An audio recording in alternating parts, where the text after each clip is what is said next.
And this has posed a severe problem for us and for our children. Because if I don't like who I am, I'm hardly going to raise a child who does. Because my child is a mirror of me. All right. All right. The way out is through mobilization of the group to struggle for the survival of the individual. All right. And you have to understand that black folks just don't get it. All right. I'm not giving up my individual right to sacrifice for the group. That's not what it's all about.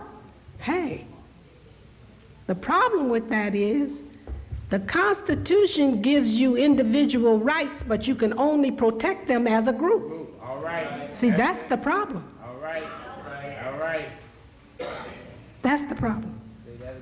Dr. Barbara Sizemore vehemently encourages Black America to take collective responsibility for its future.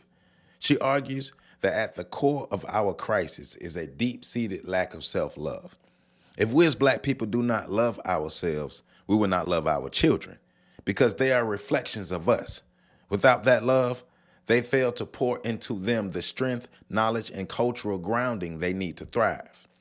Dr. Sizemore warns that this spiritual and emotional neglect undermines our future, for a people that does not invest in its youth has no future at all. Dr. Sizemore also challenges the myth of rugged individualism that has been ingrained in the Black psyche. She asserts that no individual can truly be free or powerful without the strength of the group behind them. In her analysis, the protection of individual rights is only possible when the group has built the institutions and power necessary to defend those rights. This means that each member of the Black community must contribute to the group's health and self-sufficiency, not just pursue personal success at the group's expense.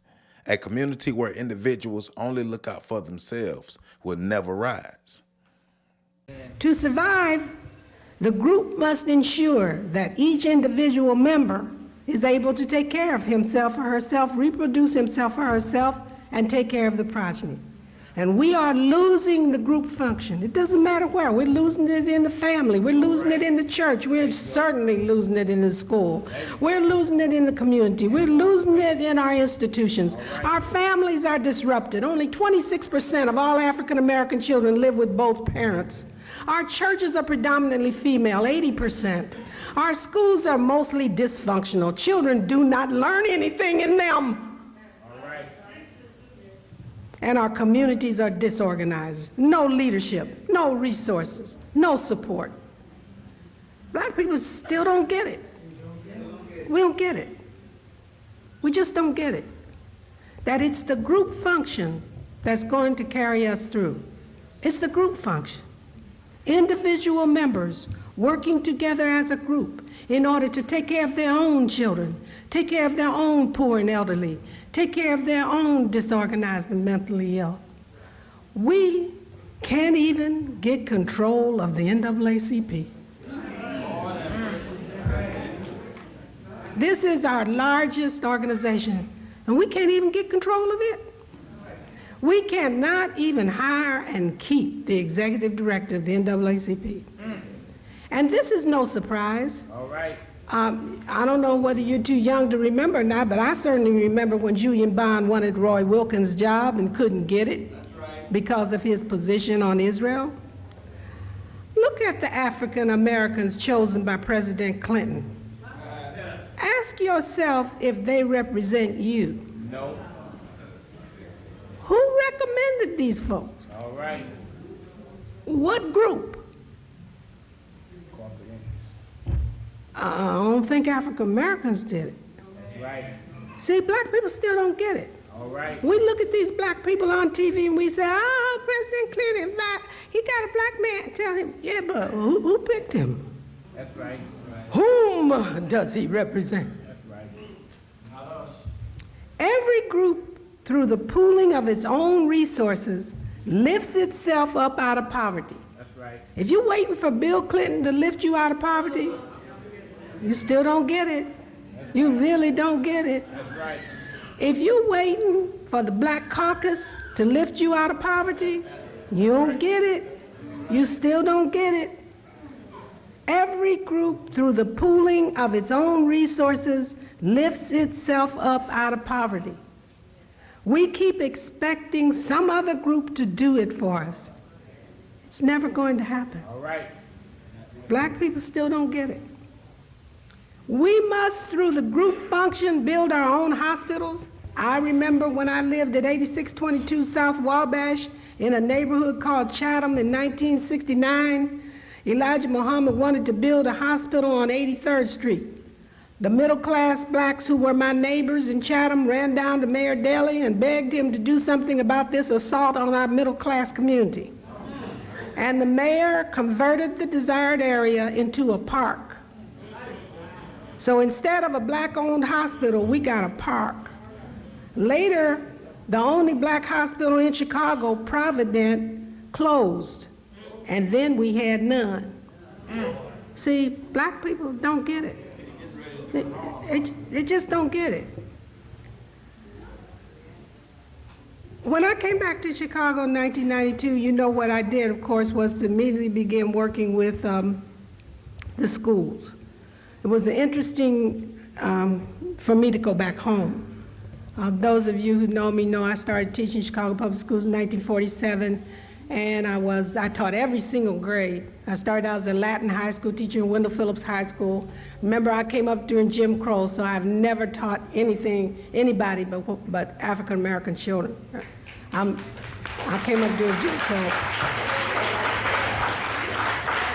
I taught every grade. I taught Latin in high school. I taught educatively, mentally handicapped, primary and secondary.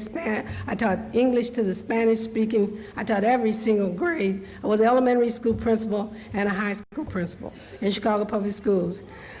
Then I was the director of the Woodlawn Experimental Schools Project, which was Chicago's experiment with community control, like your IS 201. I was director of that in Chicago. And then when the funding ran out for that, they put me downtown because they didn't want me back out in the field. So I was being punished. And I was given an assignment with this white man. I hated him. I'll just tell you the truth. I try not to hate, because hate really destroys you. But I hated this man. And the feeling was mutual. I understand, the feeling was mutual. So I wrote to the deputy superintendent, who was an African American, and I wrote him a long letter. I still have a copy of this letter, and I have his reply, because one day I'm going to put it in the book, although I might wait until he's deceased. And anyway, I wrote him a letter and asked him to move me out of here because of this racist man, and also he was to some other problems. And so the African American wrote back to me and said there wasn't anything he could do to help me, that that I would just have to get through it like everybody else did. And so I quit. I quit to Chicago Public Schools and left Chicago. That was 1972. And this white man went to jail. He's still in jail.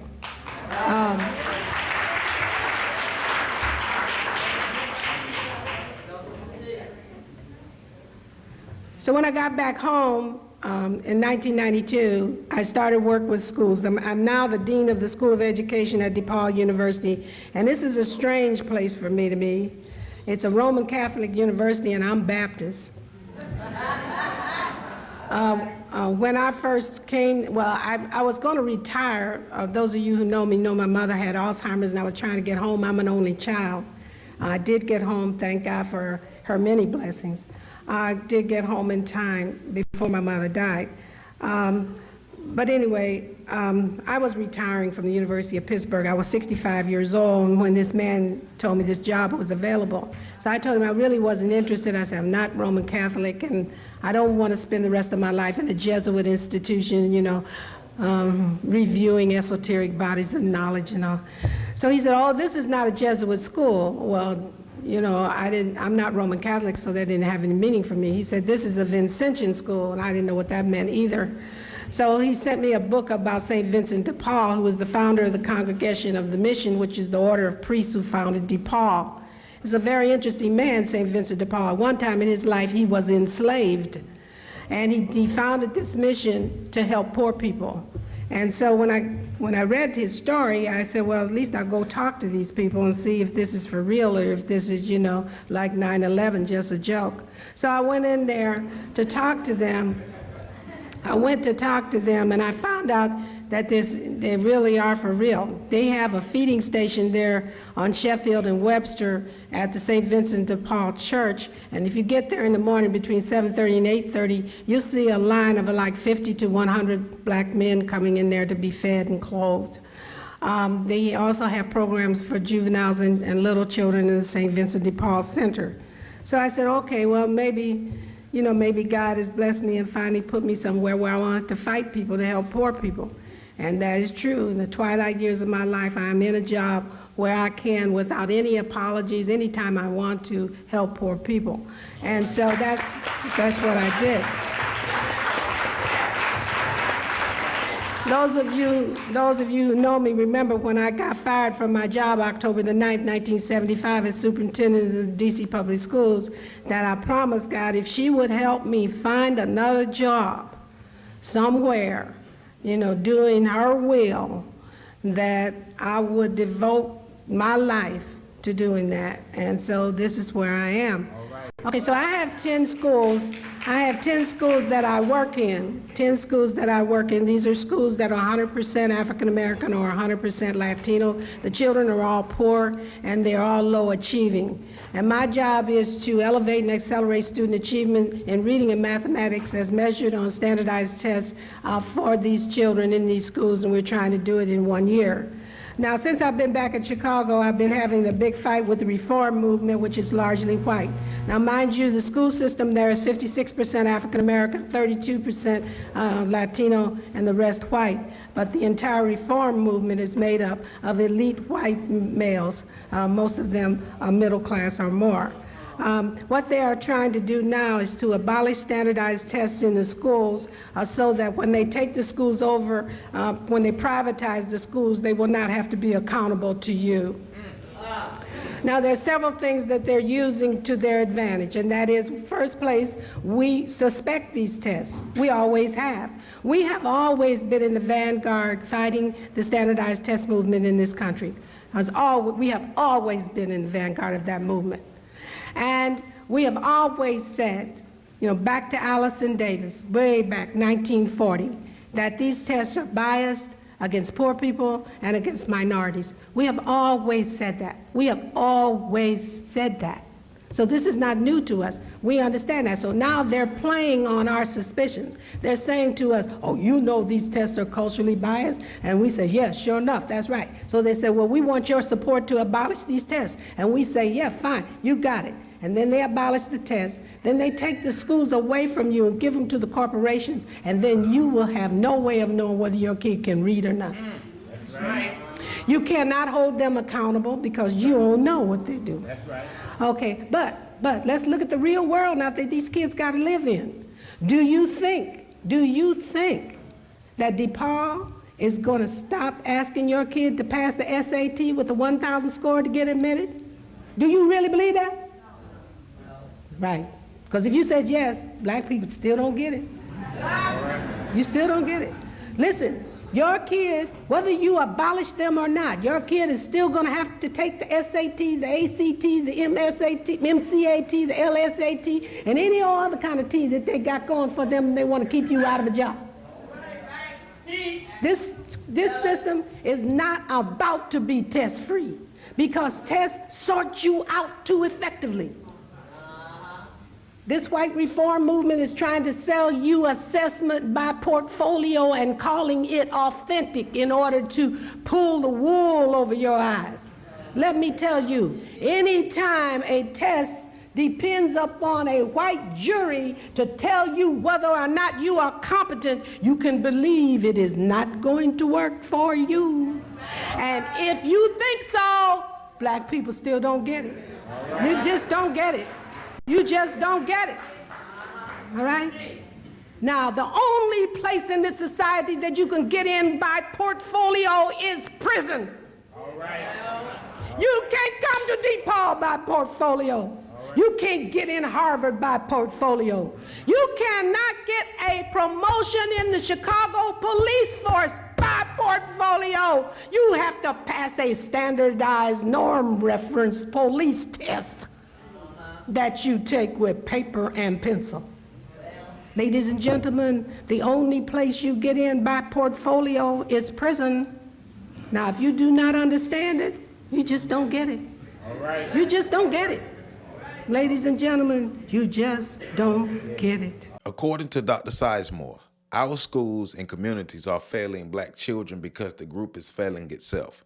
We have lost control of the institutions that were created to uplift us, allowing them to become tools of our oppression.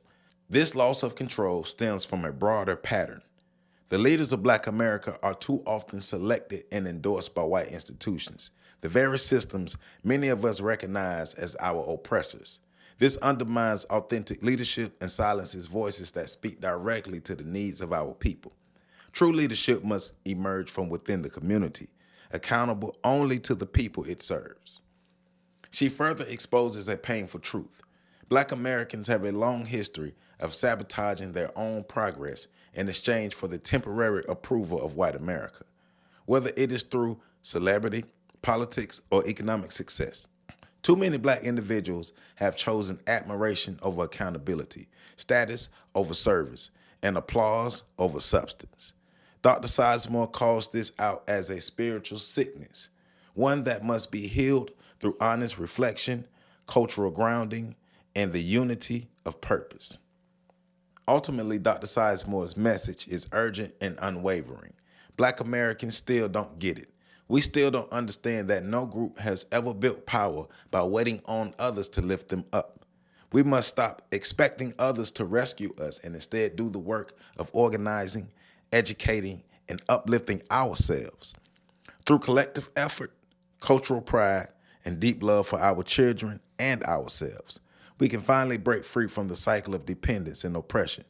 But until we understand this, we will continue to fall short on the liberation we seek.